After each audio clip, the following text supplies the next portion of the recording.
नारायणं नमस्कृत्य नरं चैव नरोत्तमं देवीं सरस्वतीं व्यासं ततो जयम उदीरयेत्। नमस्कार, चलिए शुरू करते हैं आज की कथा। एक समय महर्षि वाल्मीकि गंगा के किनारे अपने आश्रम में बैठे थे। ऋषि के आश्रम में चारों ओर शांति छाई हुई थी। जिन पशु पक्षियों में स्वभाव से ही वैर होता है, वे भी वहां मित्र की तरह एक साथ रहते थे। ये ऋषि की तपस्या का प्रभाव था। उस मनोहर आश्रम में एक समय नारद मुनि अपनी इच्छा से घूमते हुए पहुंच गए। वाल्मीकि जी ने उठकर नारद जी का स्वागत सत्कार किया, आसन पर बिठाकर पूजा की। जब नारद जी सुखपूर्वक बैठ गए, तब वाल्मीकि जी ने कुशल प्रश्न के बाद उनसे कहा, मुनिवर, आपके दर्शन पाकर मैं कृतार्थ हो गया। मेरा जन्म धन्य हो गया।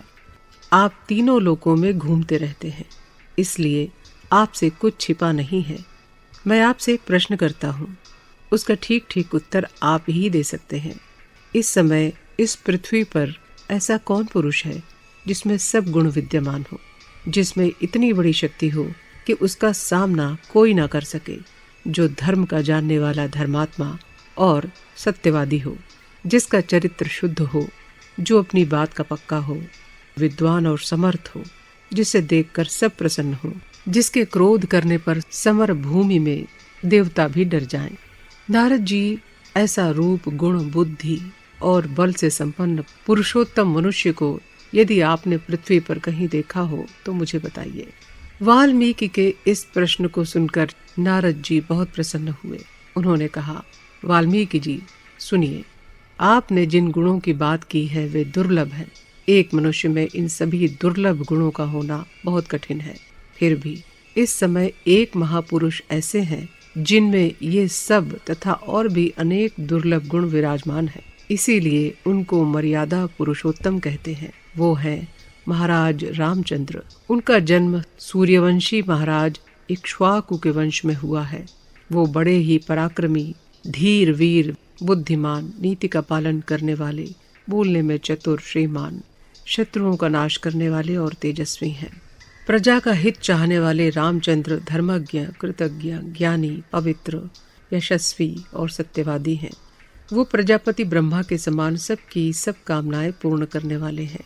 उन्होंने चारों वेद और शास्त्र पढ़े हैं। धनुर्वेद का उन्हें संपूर्ण ज्ञान है। वे परोपकारी और उदार हैं। सारी प्रजा उन्हें प्यार करती है। कौशल्या माता के आनंद को बढ़ाने वाले रामचंद्र समुद्र के समान गंभीर, अटल, विष्णु के समान पराक्रमी, चंद्रमा के समान सौम्य और प्रिय दर्शन है। इतना कहने के बाद नारद जी ने संक्षेप में सब रामायण की कथा वाल्मीकि से कह दी। फिर वो वाल्मीकि जी से विदा लेकर चले गए।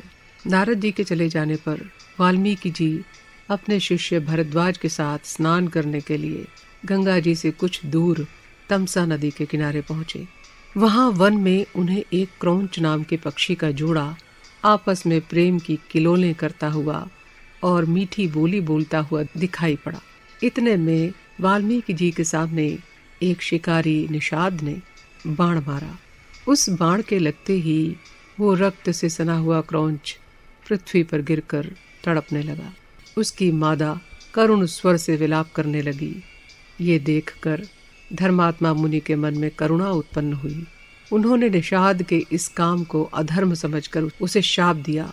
उनके मुख से अचानक ये श्लोक निकला, मां निषाद प्रतिष्ठाम त्वमगमः शाश्वतीः समाः यत् क्रौंच मिथुनादमेकम अवधीः काम मोहितम। अर्थात, अरे निषाद, तूने काम भोग में लगे रहने के कारण असावधान इस क्रौंच पक्षी के जोड़े में से एक को मार डाला।